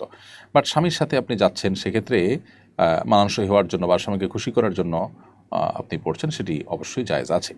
সুমাইয়া লিখেছেন, কিছুদিন ধরে আমার মনে হয় আল্লাহ আমাকে কেন সৃষ্টি করেছেন? আমার মৃত্যুর পর জান্নাত বা জাহান্নাম থাকবো, আমরা মৃত্যুর পর জান্নাতে বা জাহান্নামে থাকবো, কিন্তু তারপর কি হবে? জীবন কি কখনো শেষ হবে না? জান্নাতে কি আপনজনের দেখা হবে? এসব ভাবলে আমি খুব অস্থির হয়ে পড়ি এবং মানসিকভাবে কষ্ট পাই। পারি ইসলাম কি বলে, আমি কিভাবে মানসিকভাবে স্থির থাকতে পারি? আপনি আল্লাহ তাআলার কাছে দোয়া করবেন, আল্লাহ যেন শয়তান থেকে, শয়তানের ওয়াসওয়াসা থেকে আপনাকে হেফাজত রাখে। কারণ শয়তান মানুষের মধ্যে এ ধরনের অস্থিরতা তৈরি করে এবং শয়তান মানুষকে নানাভাবে বিচলিত করে, বিভ্রান্ত করে। এই জন্য আপনি দেখবেন নামাজের শুরুতে, কোরআন তেলাওয়াতের শুরুতে, এমনকি সন্তান জন্মগ্রহণ করার পর শুরুতে তার জন্য দোয়া করা, সব ক্ষেত্রেই কিন্তু শয়তান থেকে পানা চাওয়ার দোয়া রয়েছে। পদে পদে নবী করিম সাল্লাল্লাহু আলাইহি ওয়াসাল্লাম কেন আমাদেরকে শয়তান থেকে পানা চাইতে বলেছেন আল্লাহর কাছে? কারণ শয়তান আমাদেরকে এইভাবে নানাভাবে ক্ষতিগ্রস্ত করে। আউযু বিল্লাহি মিনাশ শাইতানির রাজিম বেশি বেশি পড়বেন, ইনশাআল্লাহ আপনার এই মানসিকতা দূর হবে। এছাড়া আপনি কোনো রাখি শরণাপন্ন হয়ে রুকিয়াও করতে পারেন, ইনশাআল্লাহ শয়তানি থেকে আল্লাহ তাআলা আপনাকে হেফাজত রাখবেন। সেই সাথে আখিরাতের সাথে দুনিয়াকে আমরা মিলিয়ে মূলত এই ভুলগুলো করে থাকি। দুনিয়াতে আমরা যেভাবে ভাবি, আমরা আখিরাতটাকে সেরকম ভাবলে তখন এই ধরনের বিচলিত হওয়ার বিষয়গুলো আমাদের সামনে আসবে। কিন্তু যদি আমরা এই ইয়াকিন রাখি যে আখিরাতের সাথে দুনিয়ার সাথে কোনো তুলনা চলে না, আখিরাতের জগৎটা, অদৃশ্যের জগৎটা সম্পূর্ণ ভিন্ন। আমরা যদি শুধুমাত্র পৃথিবীর তে আমরা যারা বসবাস করছি, আমরা যদি মহাশূন্যে, মহাকাশে যে বাস্তবতা, সেটার সাথে পৃথিবীর এই ধরাপৃষ্ঠের বাস্তবতা, দুইটাকে আমরা তুলনা করতে দেখব বহু বেশ কম। তাহলে সেক্ষেত্রে অনন্ত অসীমকালের যে আখিরাত, পরকাল, যেটা মানে লোক চক্ষুর আড়ালে, যেটা এই দৃশ্যমান জগৎ যেটা আছে, এই মহাসৃষ্টি, মহাশূন্য, এই পৃথিবী, এই জগতের বাইরের জগতে, সেই জগতের পুরো বিষয়টা সম্পূর্ণ ভিন্ন হবে। তখনকার কিয়ামতের একদিন হবে দুনিয়ার শত শত হাজারো বছরের সমতুল্য। সেটার সাথে দুনিয়ার কোনো কিছুর তুলনা হবে না। জান্নাতে গেলে সেখানে আমাদের কোনো কষ্ট হবে না, সেখানে প্রিয়জনদের সাথে দেখা হবে। জাহান্নামে গেলে অনন্তকাল জাহান্নামে থাকতে হবে। সেই জন্যই তো আমরা জাহান্নাম থেকে বাঁচার পদ্ধতিতে থাকবো, আল্লাহ তাআলা ঈমানের পথে থাকবো ইনশাআল্লাহ। শেখ ফেরদৌস আপনি লিখেছেন, খেলার জার্সি পরে নামাজ পড়লে তা আদায় হবে কিনা? নামাজ তো আদায় হয়ে যাবে, কিন্তু এ ধরনের জার্সি পরে নামাজ পড়া অনুচিত। কারণ আল্লাহ তাআলা বলেছেন, ইয়া বানি আদম খুযু যিনাতাকুম ইনদা কুল্লি মাসজিদ। নামাজের সময় সুন্দর মানানসই পোশাক পরার নির্দেশনা আল্লাহ তাআলা আমাদেরকে দিয়েছেন। অতএব খেলার জার্সি পরে নামাজ পড়া নামাজের প্রতি অবহেলা কিংবা নামাজকে সিরিয়াসলি নেওয়ার মতো বিষয়, সেটার খেলাফ এবং সেটার পরিপন্থী হয় আচরণটি। সেজন্য খেলার জার্সি পরে নামাজ পড়া উচিত নয়। এটা এক ধরনের পাতলামি এবং এক ধরনের আমাদের নামাজের প্রতি যে শ্রদ্ধা, যে দায়িত্বশীলতা, সেটার খেলাফ হয়। নামাজ পড়তে গেলে এমন পোশাক পরে আমাদের নামাজ পড়া উচিত যে পোশাক পরে আমরা সম্মানিত ব্যক্তিদের সাথে সাক্ষাৎ করতে যাই, গুরুত্বপূর্ণ কোনো জায়গা যাই। যে পোশাক পরে আমরা সম্মানিত কোনো ব্যক্তির সাথে সাক্ষাৎ করতে যাই না, গুরুত্বপূর্ণ কোনো জায়গায় যাই না, সে পোশাক পরে যদি আমরা নামাজ পড়তে যাই, সেটা হয় নামাজের প্রতি অবহেলার শামিল। যদিও এভাবে নামাজ পড়লে নামাজ আদায় হয়ে যাবে, কিন্তু এটা অনুচিত, অনুত্তম। চেহারা, কান, মুখ ছাড়া শুধু ছায়ার মতো অস্পষ্ট ছবি আঁকা কি জায়েজ? যদি কোনো প্রাণীর অবয়ব বোঝা না যায়, কান, মুখ, চোখ, নাক, এগুলো বোঝা না যায়, জাস্ট ডামিটা বোঝা যায়, এরকম হলে সেইটা অঙ্কন করতে কোনো অসুবিধা নেই। এম সুলতান খন্দকার আপনি লিখেছেন, কাল আমার নানির মৃত্যুবার্ষিকী, এই দিনে তার জন্য কি করতে পারি?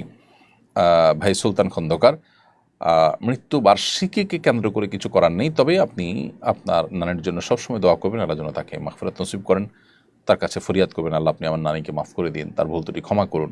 তার পক্ষ থেকে সাদাকা করতে পারেন, মৃত ব্যক্তির তরফ থেকে যে সমস্ত আমল করা যায় সে আমলগুলো আপনি করতে পারেন। জাস্ট এটুকুই আপনার করণীয়। তাহমিনা আক্তার আপনি লিখেছেন, আমার আম্মু আব্বুর চাপে নানুর দেওয়া জমি বন্ধক রেখে ব্যাংক লোন নিয়েছিলেন। আমার আম্মু আব্বুর চাপে নানুর দেওয়া জমি বন্ধক রেখে ব্যাংক লোন নিয়েছিলেন। এখন লোন শোধ না হওয়ায় সেই জমি নিলামে যাওয়ার পথে, এতে কি আম্মুর কবরে শাস্তি হতে পারে? আর সন্তান হিসেবে আমাদের করণীয় কি? প্রথম কথা হলো যে অন্যায় নির্দেশ এটা কারোরই পালন করা উচিত নয়। আপনার বাবা যতই চাপ দিয়েছেন, আপনার মায়ের উচিত ছিল এটাকে ডিনাই করা। হারাম কাজে কেউ প্রেসার দিলেও সেটাকে ডিনাই করা উচিত। তারপরে যদি তার ডিনাই সত্ত্বেও তাকে নিরুপায় করা হয়, এরকম পর্যায়ে নিয়ে যাওয়া হয়, তাহলে আশা করা যায় তিনি এর দায় থেকে মুক্ত থাকবেন। তারপরও যেহেতু এ ধরনের একটা গুনাহের কাজের সাথে তিনি জড়িয়েছেন, সন্তান হিসেবে আপনাদের কর্তব্য হলো এখন তার জমি বিক্রি করে হলেও ঋণ পরিশোধ করে দিবেন। এবং তিনি যে অন্যায় কাজ করেছেন, হোক সেটা চাপের কারণে করলে হয়তো অন্যায়ের মাত্রা কমবে, কিন্তু তার অন্যায় তো অবশ্যই হয়েছে। যেটুকুই হোক সেই জন্য আল্লাহ তাআলার কাছে মায়ের তরফ থেকে মাগফিরাত তলব করবেন, কামনা করবেন, ইস্তেগফার করবেন, আল্লাহর কাছে মাপ চাইবেন। নাজমা হামিদ আপনি লিখেছেন, আপনার ভালো কাজগুলোর সাথে যদি বিয়ের জন্য একটা পেজ খুলতেন ভালো হতো, কারণ ম্যারেজ মিডিয়াগুলোর মাধ্যমে কোনো ভালো পাত্রপাত্রী পাচ্ছি না, বিশেষ করে এতিমদের কেউ ঘরের বউ করে নিতে চায় না। বোন নাজমা, খুব ভালো কথা আপনি বলেছেন, কিন্তু আসলে একজন মানুষ দিয়ে তো অনেক কাজ করা সম্ভব হয় না। যে কোনো একটা কাজকে খুব সুন্দরভাবে গুছিয়ে ভালোভাবে করতে অনেক সময় প্রয়োজন হয়। তো সেটা যদি আমরা করতে যাই তাহলে সেক্ষেত্রে দেখা যাবে যে অনেক কাজ হাতে নিলে আমরা সেটা কোনোটাই ভালো করে করতে পারবো না। আলহামদুলিল্লাহ, এটা নিয়ে আমাদের অনেক ভাই ব্রাদাররা সোশ্যাল মিডিয়াতে কাজ শুরু করেছেন।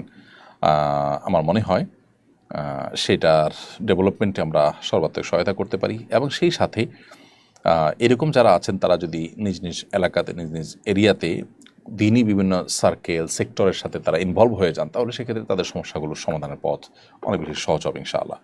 তানজিল আক্তার লিখেছেন, আমার বাবা ছোটবেলা থেকে ফুফুদের লালন পালন করে বিয়ে দিয়েছেন। বর্তমানে কিছু পারিবারিক কারণে তারা আমাদের সাথে সম্পর্ক রাখছেন না। দাদির মৃত্যুর পর তারা জমির অংশ চাইলে বাবা তা দিয়ে দিচ্ছেন। এখন যদি হক দেওয়ার পরও তারা আমাদের সঙ্গে সম্পর্ক না রাখেন, তাহলে কি আমরা আল্লাহর কাছে দায়ী থাকব? তাদেরকে বারবার ডাকার দায়িত্ব কি আমাদের? আত্মীয়তার সম্পর্ক রক্ষা করা উভয় পক্ষের জন্য আবশ্যক। তাদেরও দায়িত্ব, আপনাদেরও দায়িত্ব। তারা যে দায়িত্ব পালন করছে না সেজন্য তারা আল্লাহর কাছে দায়ী থাকবে, কিন্তু আপনি আপনার দায়িত্বটুকু যদি পালন করেন, আপনি আপনার কাজটা আপনি করে যান, মিনিমাম কাজটা করে যান, ইনশাআল্লাহর কাছে আপনার দায় থাকবে না। এরপরে রোদেলা ইসলাম লিখেছেন, মা অভিশাপ দিলে কি করব? মা যদি অভিশাপ দেন তাহলে সেক্ষেত্রে মায়ের অভিশাপটা যদি অযৌক্তিক হয়, অন্যায়ভাবে হয়, তার কোনো যৌক্তিক গ্রাউন্ড না থাকে, তাহলে আল্লাহর কাছে আপনার কোনো দায় থাকবে না। আর যদি তিনি আপনাকে যুক্তিসঙ্গত কারণে অভিশাপ দিয়ে থাকেন, তাহলে সেক্ষেত্রে আল্লাহ, মা বেঁচে থাকলে তার কাছ থেকে ক্ষমা চেয়ে এটাকে মিনিমাইজ করবেন, তাকে সন্তুষ্ট করে ছাড়বেন। মৃত্যুবরণ করলে মৃত্যুর পরে তওবা করে, ইস্তেগফার করে, মায়ের জন্য দান সাদাকা করে, এবং মা বাবাকে মৃত্যুর পর তাদের প্রতি সদাচরণ করবার যে উপায়গুলো আছে সেগুলো অবলম্বন করে আপনি দায়মুক্ত হওয়ার চেষ্টা করবেন। এরপর প্রশ্ন হলো, আমি একটি মসজিদের ইমাম, আমার মহল্লার শিশু কিশোরদের ইসলামী শিক্ষা উৎসাহিত করতে চাচ্ছি, কিভাবে অগ্রসর হতে পারি? পরামর্শ দিয়ে বাদিতে করবেন। আপনি মসজিদের ইমাম হিসাবে আপনার মহল্লা শিশু কিশোরদের ইসলামী শিক্ষায় শিক্ষিত করার জন্য আপনার মসজিদে নানামুখী আয়োজন করতে পারেন বাচ্চাদের জন্য, এমনকি খেলাধুলা বিনোদনের আয়োজনও করতে পারেন, যার ফাঁকে ফাঁকে আপনি তাদেরকে দিনে শিক্ষা দিয়ে দিলেন। এটা এত স্বল্প পরিসরের মধ্যে আসলে এই বিষয়ে আপনাকে গাইডলাইন করা কঠিন, তবে আমরা সুন্নাহ থেকে একটি ঘোষণা খুব শীঘ্রই দিতে যাচ্ছি ইমাম সাহেবদের জন্য, সেখানে আশা করছি বিস্তারিত বিবরণ থাকবে। এরপরে প্রশ্ন হলো যে এইচএসসি এবং সমমানের পরীক্ষা শুরু হয়েছে, পরীক্ষার্থীদের উদ্দেশ্যে আপনার কোনো নির্দেশনা থাকলে মেহরবানি করে জানাবেন। পরীক্ষা যেন সহজ হয় সেজন্য আল্লাহ তাআলার কাছে আমরা দোয়া করব, এবং পরীক্ষা যেন ভালো হয় সেজন্য সর্বাত্মক চেষ্টা চালাতে হবে শিক্ষার্থীদেরকে। এবং পরীক্ষা আমানতদারিত্বের সাথে দিতে পারাটাও একটা পরীক্ষা, সেই পরীক্ষা উত্তীর্ণ হওয়ার চেষ্টা করতে হবে। জাগতিক পরীক্ষা যদি আল্লাহ না করুন খারাপ হয়ও, কোনোভাবে যাতে যেন আমাদের তাকওয়ার পরীক্ষা আমরা ফেল না করি, সেজন্য সততার সাথে নিষ্ঠার সাথে পরীক্ষা দিতে হবে। নকল বা কোনো প্রকার অসৎ উপায় অবলম্বন করা যাবে না। আল্লাহর ভয় আমাদের অন্তরে জাগ্রত থাকতে হবে, এবং এর মাধ্যমে আমি যেটুকু পাবো সেটুকুই আমার জন্য কল্যাণকর, সেই বিশ্বাসটা আমাদের অন্তরে প্রগাঢ় থাকতে হবে। আলামিন ইসলাম আপনি লিখেছেন, গরিব হিন্দু মেয়ের জন্য মুসলমানরা কি সাহায্য করতে পারবে? মুসলমানরা যে কোনো মুসলমানকেই সাহায্য করতে পারবে, সেটা কোনো নিষিদ্ধ নয়, বরং কোনো কোনো ক্ষেত্রে প্রশংসনীয়। মাদি হাসান আপনি লিখেছেন, মৃত্যুবার্ষিকীতে কোরআন খতম করা কি যায়? যারা কোরআন খতম করেন তাদের দেওয়া হাদিয়া নেওয়া কি ঠিক? এছাড়া কোরআন খতমের উদ্দেশ্যে মেহমানদার আয়োজন করলে কি খাওয়া যায়? হবে।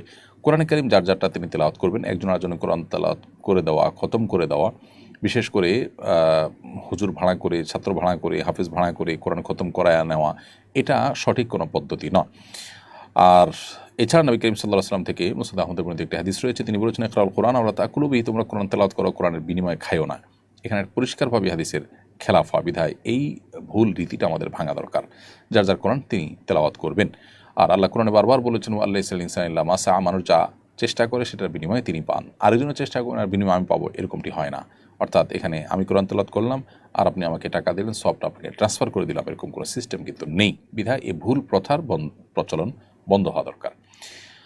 মোহাম্মদ কাউসার আলী আপনি লিখেছেন, হাঁস মুরগির পেটের ভিতর যে ছোট ছোট ডিম থাকে সেগুলো কি খাওয়া যাবে? মুরব্বীরা বলেন এই ডিম খেলে বাচ্চা হয় না, এটা কতটুকু যৌক্তিক? কোনো অসুবিধা নেই, এগুলো খেতে পারেন। এটা যারা নিষেধ করেন তারা সঠিক কথা বলেন না। আসিফ জাওয়াদ লিখেছেন, ইসলামী শরিয়া মতে ধনী ব্যক্তির সংজ্ঞা কি? ইসলামী শরিয়া মোতাবেক যে ব্যক্তির কাছে নেশাব পরিমাণ সম্পদ আছে, অর্থাৎ 52.5 তোলা রূপার মালিক যে ব্যক্তি, এর মুক্তভাবে পরিমাণ সম্পদের মালিক হলে তাকে ধনী বলা হবে। আসাদ বলেছেন, বর্তমানে এআই দিয়ে অনেক ভিডিও তৈরি করা হচ্ছে যা হুবহু বাস্তব ভিডিওর মতো, এরকম ভিডিও তৈরি করা কি জায়েজ হবে? না, এরকম ভিডিও তৈরি করা জায়েজ হবে না। এটা বিভিন্ন রকমের অন্যায়ের পথকে উন্মোচন করবে। তাছাড়া এখানে নতুন একটা প্রাণীর অবয়ব তৈরি করা হয়, যেটা সম্পূর্ণভাবে না জায়েজ এবং গুনাহের কথা। নাফিসা আলু আপনি লিখেছেন, মেয়েদের মাসিকের প্রথম দিন পেটে ও কোমরে যন্ত্রণা থাকে, তা আগে কালো দৃষ্টি নামে পরিচিত ছিল। অনেকে এতে কবিরাজের কাছে যায়। ইসলামে কালো দৃষ্টির কোনো অস্তিত্ব আছে কিনা, এটা সত্য কিনা?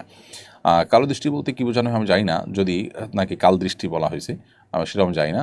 তবে এখানে বদনজর, যেটা মানুষের বদনজর লাগতেই পারে, সেটার সাথে এটা তো সম্পর্ক নেই। এটা কাল দৃষ্টি বা কাল দৃষ্টি বলতে কোনো দুষ্ট জিনের প্রভাব এরকম কোনো মিনিং কেউ করে থাকতে পারে, সেটা হতেও পারে। বাট সাধারণত মাসিকের প্রথম দিনে ব্যথা হওয়া এটা অস্বাভাবিক নয়। এই বিষয়গুলোতে ডাক্তার শরণাপন্ন হতে হবে। এখানে প্রশ্ন ধাঁচ থেকে বোঝা যাচ্ছে এটি নেহায়েতই আপনার অমূলক ধারণা এবং সমাজে প্রচলিত যে সমস্ত আপনার কুসংস্কার আছে এটি তার অন্তর্ভুক্ত বলে মনে হচ্ছে। কারণ এরকম হলেই সেটাকে কালো দৃষ্টি মনে করা সঠিক নয়, এটা স্বাস্থ্যগত কারণে হতে পারে। আর এই রাতুল শুভ আপনি লিখেছেন, নামাজে থাকা অবস্থায় কি কারো সালামের উত্তর দেওয়া যাবে? উত্তর হলো না, নামাজে থাকা অবস্থাতে কেউ সালাম দিলে সালামের উত্তর দেওয়া যাবে না।